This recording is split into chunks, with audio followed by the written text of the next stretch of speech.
El 24 de noviembre de 1971, un pasajero que viajaba a bordo de un Boeing 727-100 rumbo a Seattle, Washington, secuestró el vuelo bajo la amenaza de traer una bomba en su maletín. Como rescate del vuelo, solicitó $200,000 en efectivo y 4 paracaídas convencionales. Cuando el avión aterrizó en el Aeropuerto Internacional de Seattle, liberó a todos los pasajeros, a cambio de lo que había solicitado. Momentos después, el avión volvió a despegar. Después de 2 horas, la aeronave tuvo que aterrizar por falta de combustible. Cuando el FBI inspeccionó la aeronave, se confirmó que el individuo había abandonado la aeronave. Sin embargo, no había rastro del maletín del secuestrador, del dinero, de la bolsa que lo contenía, ni de los 2 paracaídas restantes. En las investigaciones posteriores, no se encontró al sospechoso. No se sabe si pudo sobrevivir y tampoco se encontró ningún cadáver. Es así, como hasta el día de hoy no se tiene a ningún culpable de este caso. Esta es la historia del único secuestro de aeronave sin resolver, la leyenda de D.B. Cooper.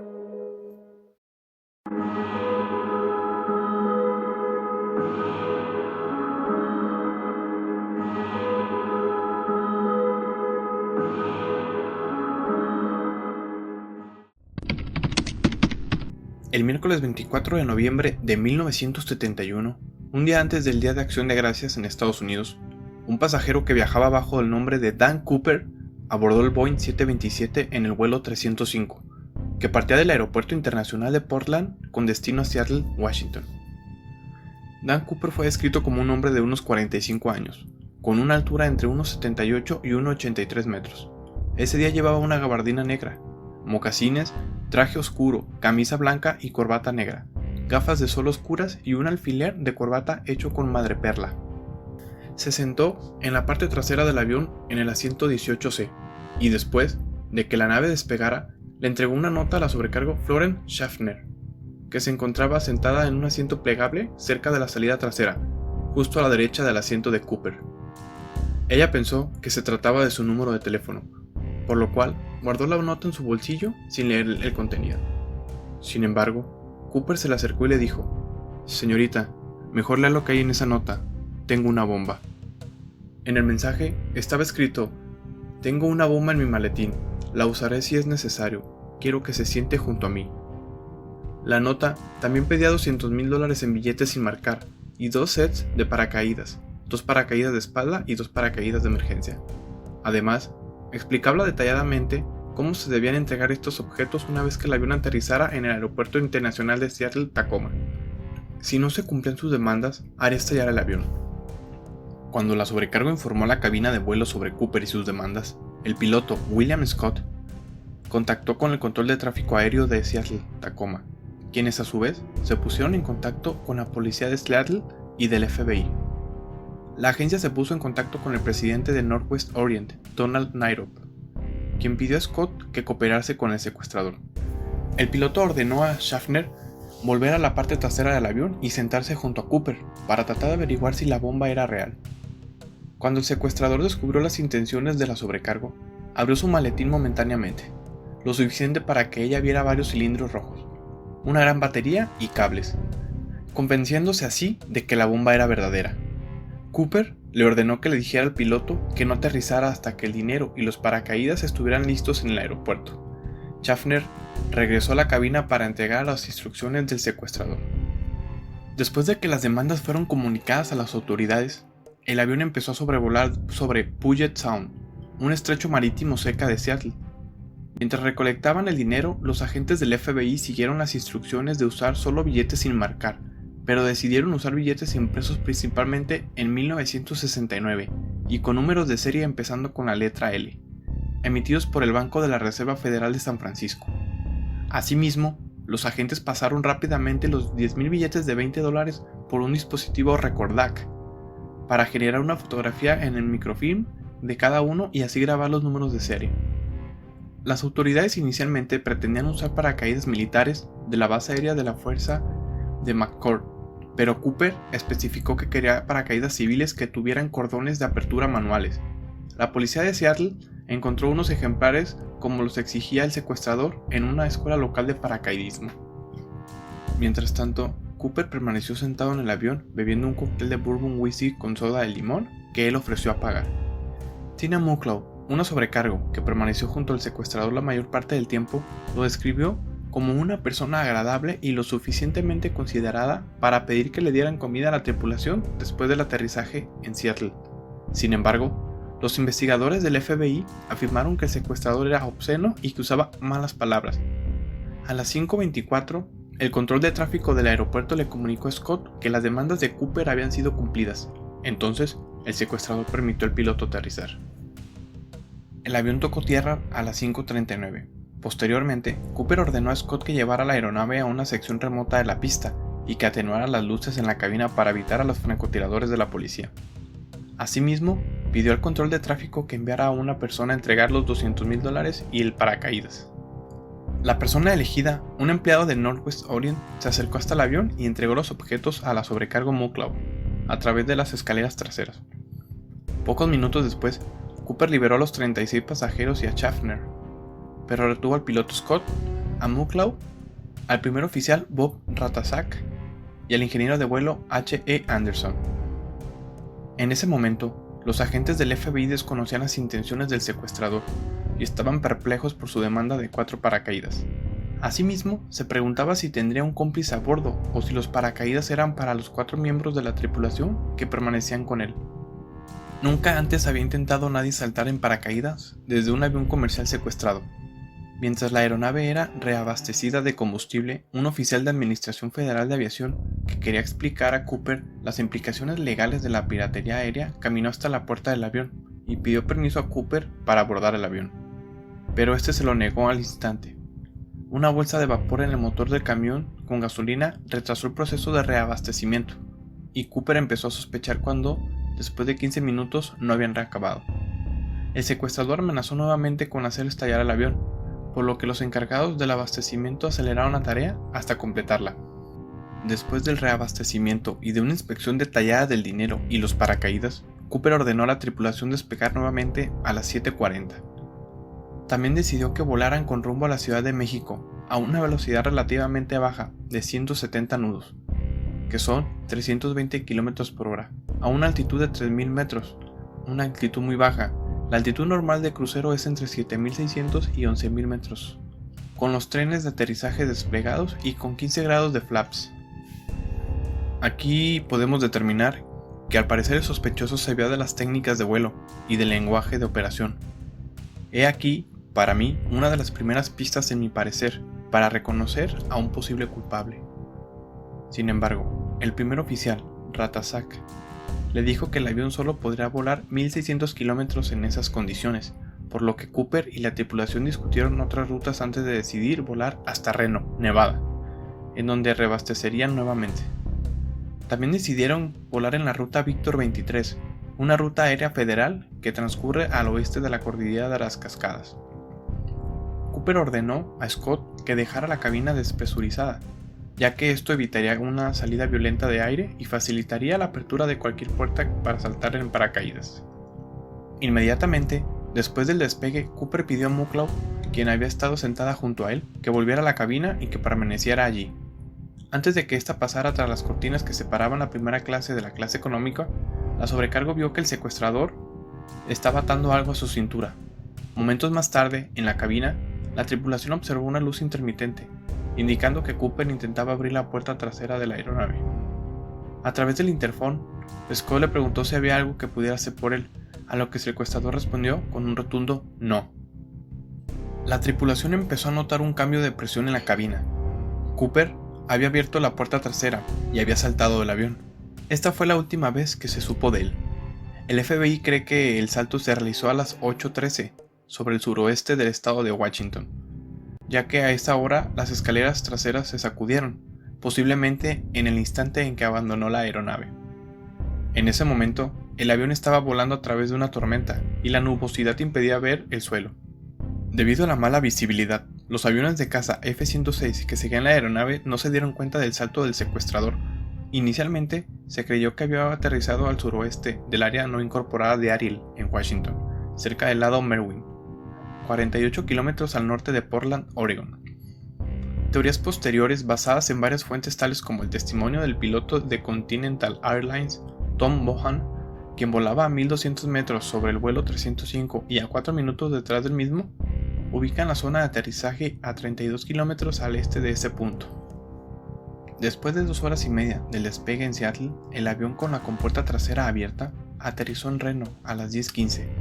El aeropuerto y la pista fueron rodeados por agentes del FBI y de la policía local. Tras comunicarse con el capitán Scott, se determinó que Cooper había abandonado la nave y los agentes abordaron el avión para buscar cualquier evidencia que hubiera dejado. Encontraron varias huellas dactilares, una corbata con un alfiler de madreperla, 2 de los 4 paracaídas y 8 colillas de cigarros. Sin embargo, no había un rastro del maletín del secuestrador, del dinero, de la bolsa que lo contenía ni de los 2 paracaídas restantes. Las personas que habían interactuado con Cooper a bordo del avión y en tierra fueron interrogadas para crear un retrato hablado. La mayoría de los testigos proporcionan la misma descripción, por lo cual el FBI estima que este retrato es una representación fiel de Cooper y lo utiliza en todos los pósters en los que se requiere su captura.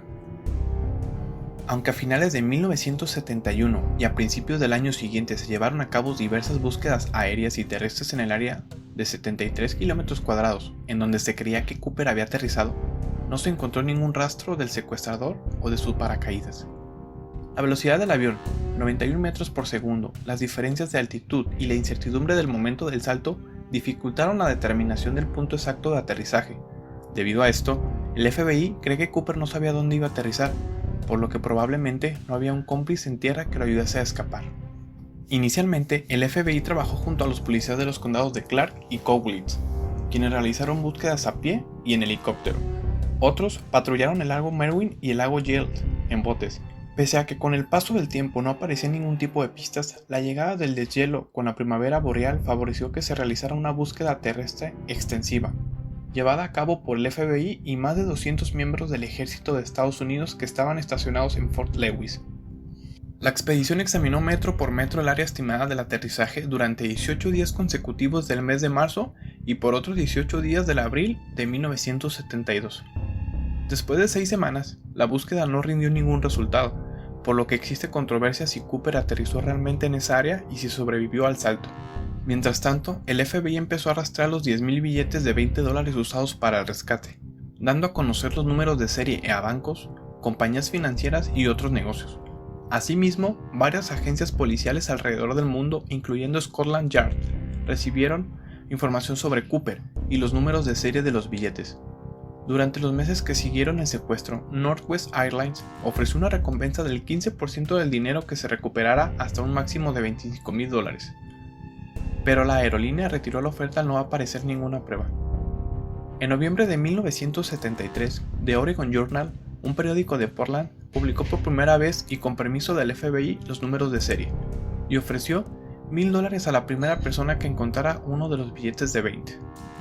Posteriormente, el Seattle Post ofreció una recompensa de $5,000 por uno de los billetes. A pesar del interés desatado por estas recompensas, los periódicos nunca recibieron ninguno de los billetes de rescate. Durante la década que precedió al secuestro, la policía local y FBI habían resuelto 2 crímenes importantes al noroeste de Estados Unidos, un robo de banco y una extorsión, rastreando los números de serie de los billetes, y en ambos casos las autoridades tardaron solo varias semanas en atrapar a los criminales que habían usado el dinero en un área cercana, pocos días después del crimen, circunstancia que no ocurrió en el caso de Cooper.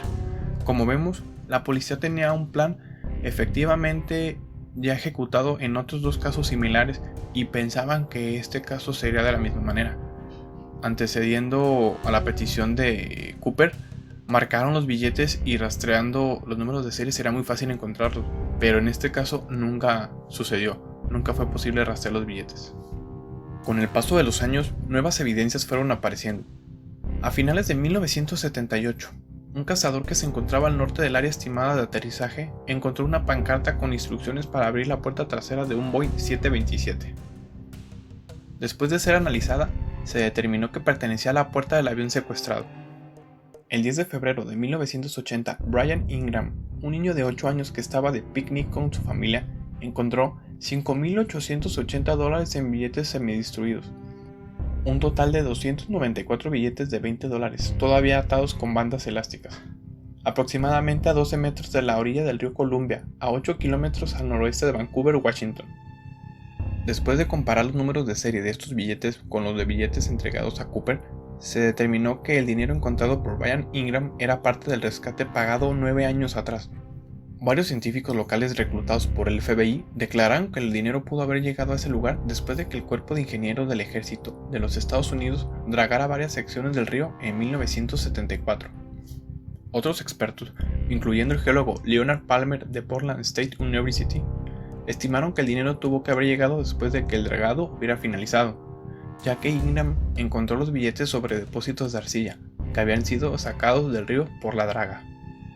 Varios investigadores e hidrólogos creen que los billetes llegaron al río Columbia a través de uno de sus afluentes, posiblemente en el río Washougal, el cual nace en el área donde se cree que aterrizó Cooper. El descubrimiento de los $5,880 respaldó la teoría del FBI de que Cooper no sobrevivió al salto, ya que era improbable que un criminal dejara atrás parte de su botín por el que arriesgó la vida.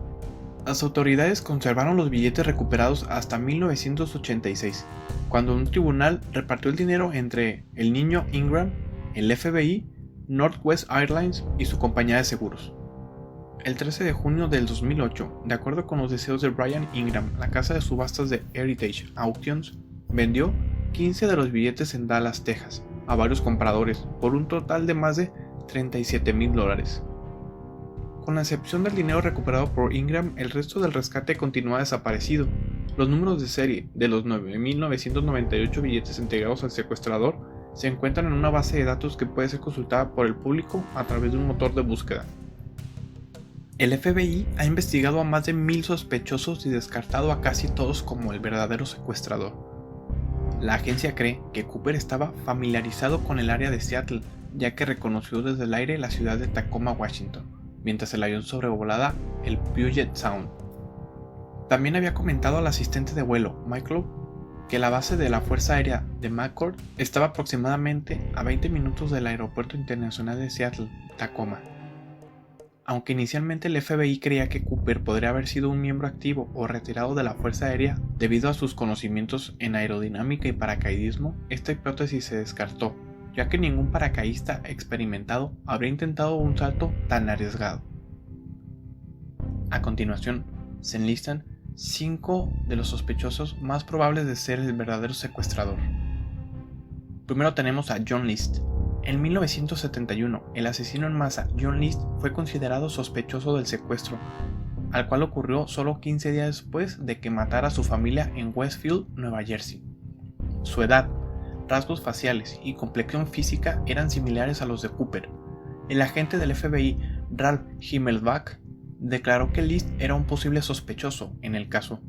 Cooper había solicitado $200,000 como rescate, el mismo monto que List había sustraído de la cuenta bancaria de su madre días antes de asesinarla. Después de su captura en 1989, List negó rotundamente haber secuestrado el avión.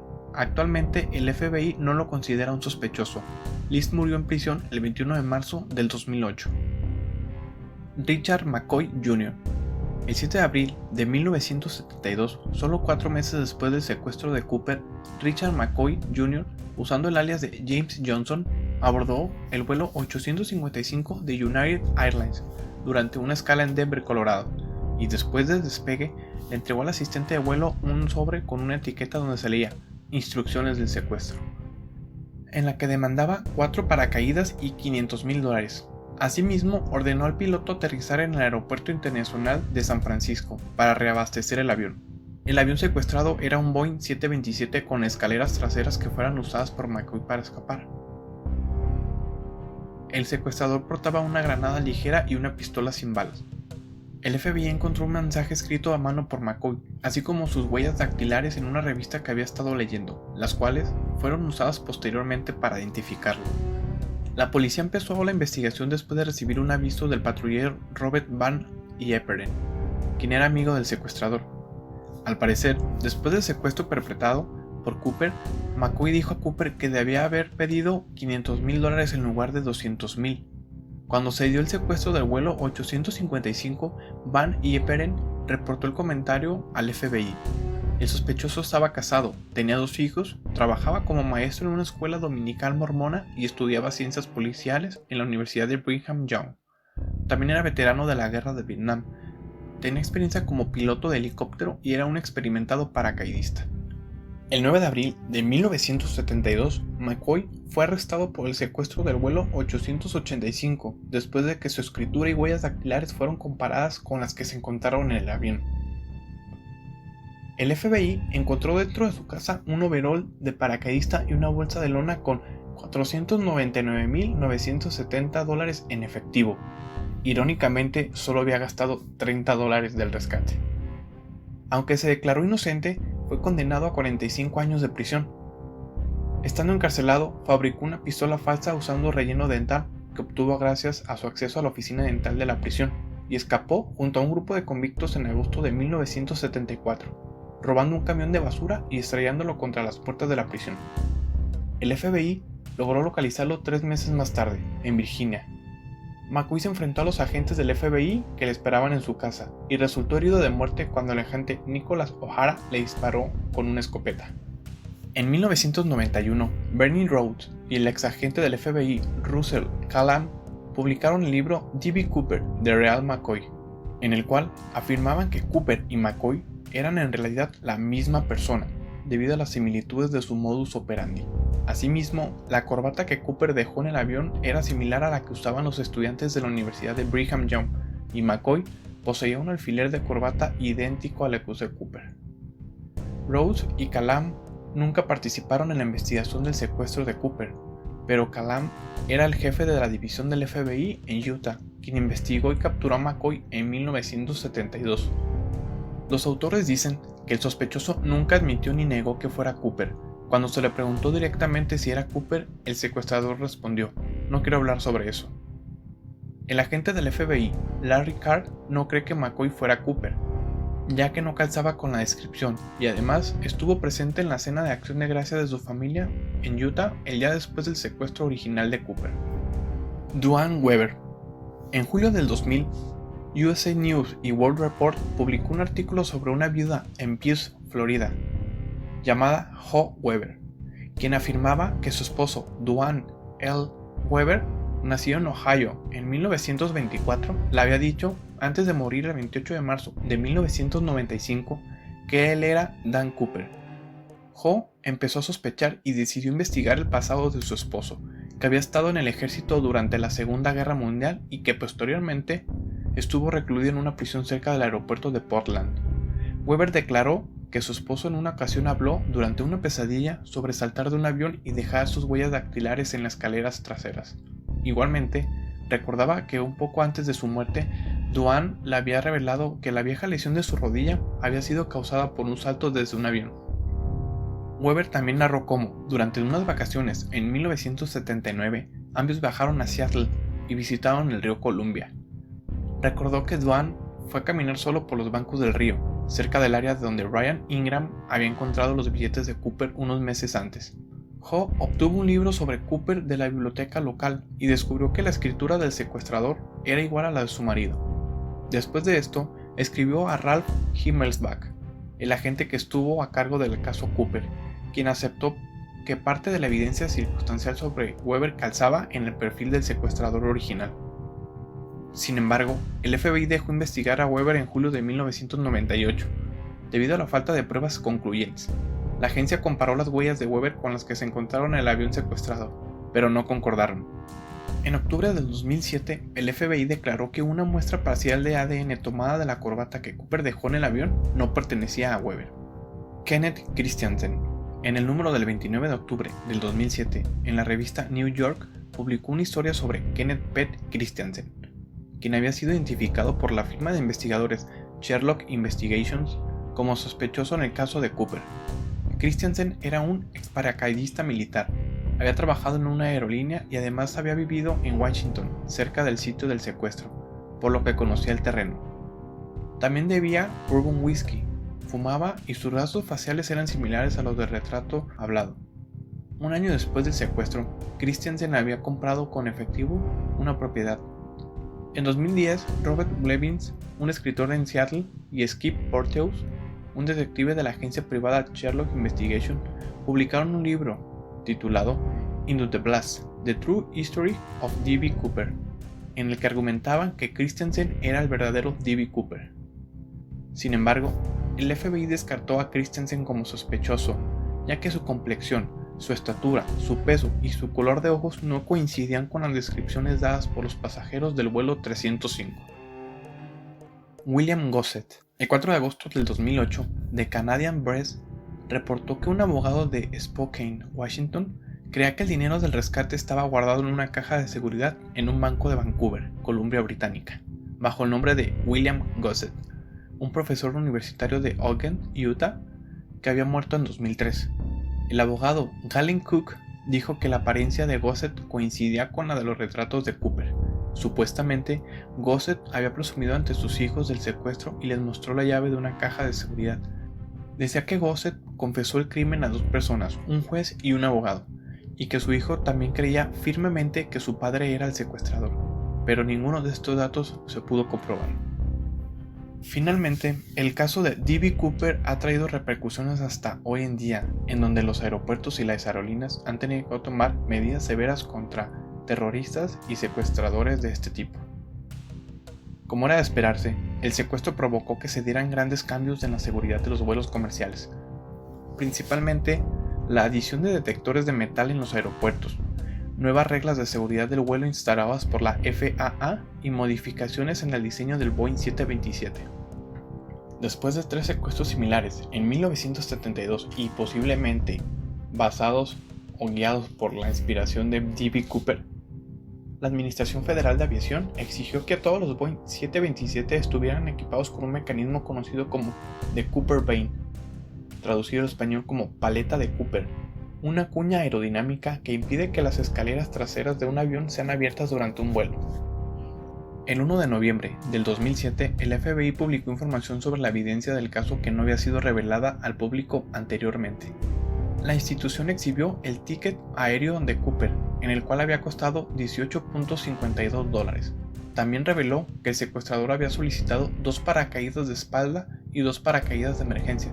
Sin embargo, las autoridades le habían entregado inadvertidamente un paracaídas falso que era usado para dar demostraciones en la clase. Este paracaídas no se encontró en el avión después del secuestro, y algunos piensan que Cooper no se dio cuenta de que no funcionaba. El otro paracaídas de emergencia, que funcionaba adecuadamente, se encontró abierto en el avión, con la cubierta cortada, por lo que se cree que Cooper lo usó para asegurar la bolsa del dinero. El 31 de diciembre del 2007, el FBI publicó un comunicado de prensa en Internet que contenía fotografías inéditas y nueva información del caso, con la intención de encontrar nueva evidencia sobre el secuestro y la identidad de Cooper. En el comunicado de prensa, el FBI descartó la teoría de que Cooper era un paracaidista experimentado. Aunque inicialmente habían creído que Cooper debía haber tenido entrenamiento para lograr el secuestro, un análisis detallado de los eventos hizo que el FBI modificara su teoría. Los investigadores comentaron que ningún paracaidista con experiencia intentaría saltar en medio de una tormenta y sin una fuente de luz. Asimismo, los investigadores creen que, aunque Cooper tenía prisa por escapar, un paracaidista experimentado se hubiera detenido a examinar su equipo. El agente especial Larry Carr propuso una teoría de que Cooper tomó su nombre de Dan Cooper, un héroe de tiras cómicas franco-canadienses, que es miembro de la Real Fuerza Aérea Canadiense y que aparece saltando de un avión en la portada de una revista. Finalmente, el 12 de julio del 2016, el FBI anunció que daba por terminada la investigación activa en el caso, mencionando la necesidad de enfocarse en prioridades más urgentes, pero que, en caso de que surgiera evidencia física específica del caso, debía presentarse a la agencia. Y así es, como después de un gran listado de sospechosos y gente que casi perfectamente cuadraba con el caso, nunca se determinó hasta hoy en día quién fue D.B. Cooper, el secuestrador de ese avión. Una de las incógnitas también es que el dinero jamás circuló, no se sabe si estaba guardado, y esos $5,000 que el niño encontró a las faldas del río, tampoco se sabe cómo llegaron ahí. Otro de los datos curiosos es que nunca hubo un cadáver y no se encontró ninguna otra pista de ver a alguna persona herida caminando por el área ni nada. Es una de las incógnitas más de criminales reales que se salen con la suya. Y bueno, espero que este capítulo haya sido de su agrado. Me despido de ustedes y que tengan buena noche.